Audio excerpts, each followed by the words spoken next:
பாட்டாளி மக்கள் கட்சியை பொறுத்த வரைக்கும் மக்களுக்கு தேவையான இலவசங்களை கண்டிப்பா கொடுக்க வேண்டும். அது விவசாயமா இருந்தா இடுபொருள், டிராக்டர் போன்ற விஷயங்களை கண்டிப்பாக விவசாயிகளுக்கு இலவசமாக கொடுக்க வேண்டும். படிப்பு அப்படின்னா அந்த படிப்பு இலவசமாக கொடுக்க வேண்டும். இலவசமே வேண்டான்னு பாட்டாளி மக்கள் கட்சி சொல்லவில்லை. கல்வி, மருத்துவம், விவசாயம், தொழில், இது என்ன வேணா, இதுக்காக எவ்வளவு வேணாலும் இலவசங்கள் கொடுக்கலாம். கண்டிப்பாக கொடுத்தாதான் அது ஒரு பசங்க படிப்புக்கோ அவர்களுடைய சுகாதாரத்துக்கோ விவசாயிகளுடைய நல்வாழ்வுக்கு மிக முக்கியமான இலவசங்களை கண்டிப்பாக கொடுக்க வேண்டும். இப்ப நீங்க கேக்குறது பேருந்து பயணம் இலவசமாக இருக்கிறதே அப்படின்னு சொல்றீங்க. இப்ப இன்றைக்கு இருக்கக்கூடிய கால சூழ்நிலையில அவர்களுக்கு பொருளாதாரம் பெரிய கேள்விக்குறியாக இருக்கு. அவங்களுக்கு பெண்களை பொறுத்த வரைக்கும் அவர்களுக்கு பொருளாதார சுதந்திரம் என்பது கிடையாது. இப்ப 100 நாள் வேலை திட்டத்தை நம்பிதான் இருக்கிறாங்க. அப்படி இருக்கும்பொழுது அவங்களுக்கு இதெல்லாம் வழங்கப்படுவது பெண்களுக்கான ஒரு நல்ல விஷயமா தான் நான் பாக்குறேன். இப்ப பேருந்துல பெண்கள் இப்போ ஒருத்தரை ஒரு இடத்துல அடைச்சு வைக்க கூடாது. அவங்க நல்லா ஃப்ரீயா போயிட்டு வரணும். அப்படி போனாதான் அவங்க படிப்புக்கோ வேலைக்கோ இல்ல மற்ற வேலைக்கோ அவங்களுக்கு ஒரு எப்படி சொல்றது, ஒரு சுமூகமாக இருக்க வேண்டும் என்பதனால இந்த இலவச பேருந்து பயணத்தை அறிவிச்சிருக்கிறாங்க. ஏற்கனவே இருக்கிற திட்டம் தான் பேருந்து பயணத்தை அறிவிச்சிருக்கிறாங்க. இன்னும் கூட அதை விரிவுபடுத்தி இருக்கிறாங்க கிராமப்புறங்களுக்கு. அது ரொம்ப மிக வரவேற்கக்கூடிய திட்டம். பெண்கள் அந்த 10 ரூபாய் கூட முக்கியம் அப்படின்ற மாதிரி ஒரு நிலைமை தான். அதனால அவங்களுக்கு அது மிக உபயோகமாக இருக்கும். அதை நாங்க முதல்ல இருந்தே பாட்டாளி மக்கள் கட்சி விவசாய நிலங்களை எந்த ஒரு நலத்திட்டங்களுக்காகவும் பிடுங்கக்கூடாது என்பதில் பாட்டாளி மக்கள் கட்சி தொடர்ந்து போராடி கொண்டு வருகிறது. எந்த ஒரு விவசாய நிலங்களையும், அதுவும் 3 போகம் விளையக்கூடிய விவசாய நிலங்கள், அது ஒண்ணுதான் அவங்க வாழ்வாதாரம். அதை பிடுங்கி எந்த ஒரு நலத்திட்டங்கள், ஏன்னா இது நலத்திட்டமே சொல்ல முடியாது, சுற்றுச்சூழலுக்கு எதிரான திட்டம் கூட சொல்ல முடியாது. இது எப்படின்னா நீடித்த வளர்ச்சிக்கான நலத்திட்டங்கள் இருந்தால் அது சுற்றுச்சூழலை கணக்கில் எடுத்துக்கொண்டுதான் செய்ய வேண்டும். அப்போ இது சுற்றுச்சூழலுக்கோ விவசாயத்துக்கோ எதிரான திட்டமாக இருந்தால் அது எந்த ஒரு திட்டமும் தேவையில்லை. வளர்ச்சி திட்டம் ரொம்ப முக்கியமான தேவை இருக்கு. அதை சாரும் ஒரு அறிக்கை கொடுத்திருக்காங்க. அதிமுக ஆட்சி காலத்துல 8 வழிச்சாலை கொண்டு வந்தாங்க. அதை திமுக கடுமையா எடுத்தது, வளர்ச்சி திட்டத்துக்கு எதிராக இருக்காங்க அப்படின்றதெல்லாம் சொல்லாம விளைநிலங்கள் பாதிக்கப்படுது, விவசாயிகள் பாதிக்கப்படுறாங்க அப்படிங்கிற மாதிரி சொல்லியிருக்காங்க. இப்ப பரந்தூர் விமான நிலையம் கைவிட்டதுக்கு திமுக எதிர்ப்பு தெரிவிக்கிறாங்க. வளர்ச்சி திட்டங்கிறது எவ்வளவு முக்கியமானது? அதிமுக காலத்தில் இருக்கும்போது வளர்ச்சி திட்டமா இருந்தாலும் விவசாயிகள் பாதிக்கப்பட்டதா இருந்தாலும் எதன் அடிப்படையில் அவரோட கருத்துக்கள்? நீடித்த வளர்ச்சி, அதாவது நீடித்த வளர்ச்சி, சஸ்டைன்டு டெவலப்மெண்ட் இல்ல, சஸ்டைன்டு டெவலப்மெண்ட். இன்னும் 100 வருஷத்துக்கு அந்த வளர்ச்சி திட்டம் இருக்கணும். நீங்க ஒரு வளர்ச்சி திட்டம் கொடுத்து ஒருத்தரை வளர்த்துட்டு இன்னும் 2 பேரை சாவடிக்கிறது வளர்ச்சி திட்டம் கிடையாது.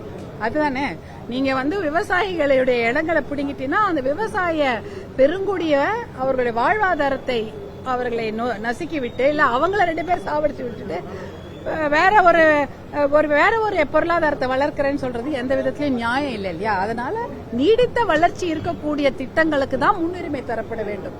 அதனால விவசாய நிலங்களை எடுப்பதோ அத விவசாயிகளுக்கு பாதிப்பு ஏற்படக்கூடிய திட்டங்கள் தேவையில்லை.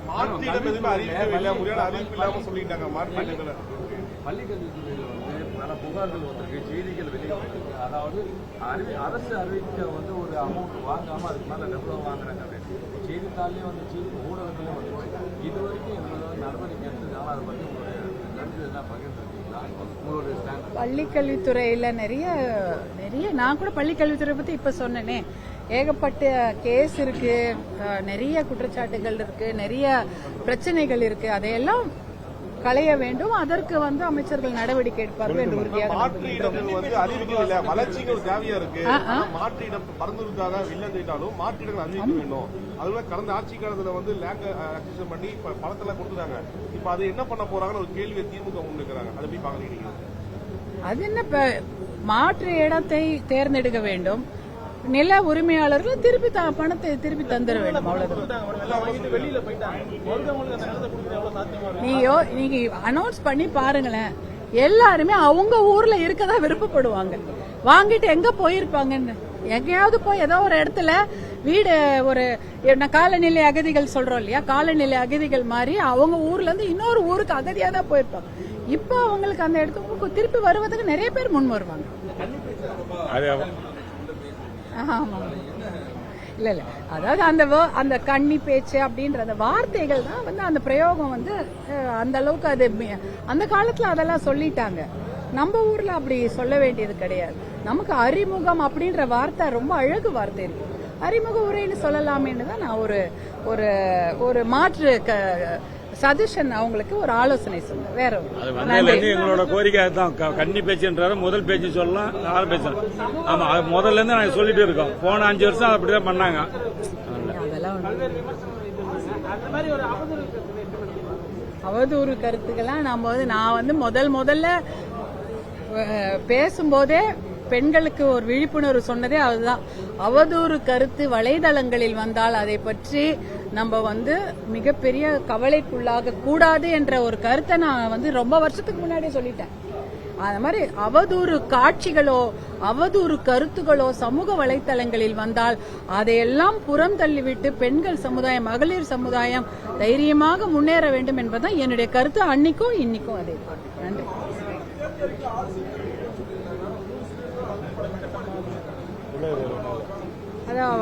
நிதி நெருக்கடி என்று அவர்கள் முதலிலே சொல்லிவிட்டதனால் 3 சிலிண்டர்கள் என்பது வரவேற்கக்கூடிய ஒரு அறிவிப்பு. நன்றி. நன்றி. ஆசிரியர் பேராசிரியர் இந்த நூலகம்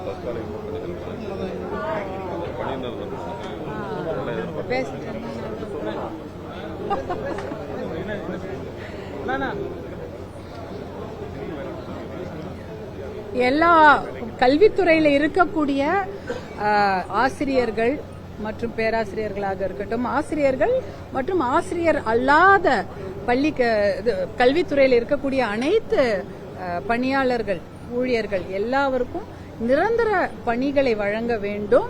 தற்காலிக பணி செய்யக்கூடிய அனைவரும் ஒரு 5 வருஷம் தற்காலிக பணி செய்திருந்தா கூட அவர்களுக்கு நிரந்தர பணியை வழங்கி அவர்களுடைய கஷ்டத்தையும் அவங்களுடைய கவலையும் போக்க வேண்டும். ஏன்னா நாளைக்கு அந்த பணி நமக்கு நிரந்தரமா இருக்குமா? அவர்கள் இறந்து விட்டால் கூட அவங்களுக்கு அந்த பணிக்கு அவங்களுடைய வாரிசுதாரருக்கு வேலை இருக்கும், அரசு பணியாக இருந்தால். ஆனா இவங்களுக்கு அந்த ஒரு உறுதி கூட கிடையாது. ஏன்னா அதே போல அவங்களுடைய இறந்துட்டாங்கன்னா கூட அவங்களுக்கு காம்பன்சேஷன் சொல்றாங்கல்ல, அந்த மாதிரி விஷயங்கள் கூட தரப்படுகிறதா என்பதையெல்லாம் பார்க்கணும். ஏன்னா தற்காலிக பணியாளர்களுக்கு எந்த விதமான உரிமையுமே கிடையாது.